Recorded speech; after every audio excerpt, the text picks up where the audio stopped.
тянутыми струнами. Здесь еще нет грифа, да, гриф это уже гораздо позже будет. Вот тут разница между старинным и древним инструментом. Гриф у нас есть у чудесной балалайки, да, она старинный инструмент, 300-350 лет, вот.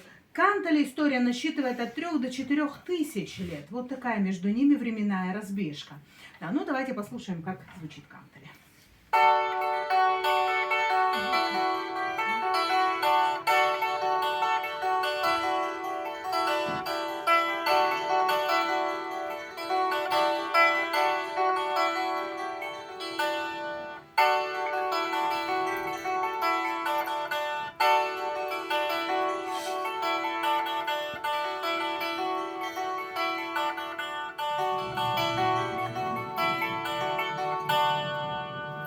Вот такой достаточно звонкоголосый наш. Да, благодарю.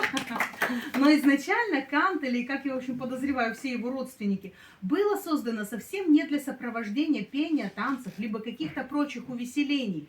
Древние карелы слышали звуки кантеле в очень важные моменты своей жизни, очень ответственные, когда, например, собирались ставить дом, или строить лодку, или мужчины на охоту собрались. В общем, когда намечалось такое важное дело для всей общины, всего рода, был человек, который исполнял определенные наигрыши на кантеле, и считалось, что таким образом он может немножечко так отрешиться, да, от внешнего мира, войти в состояние близкое такое к медитации и попросить у духа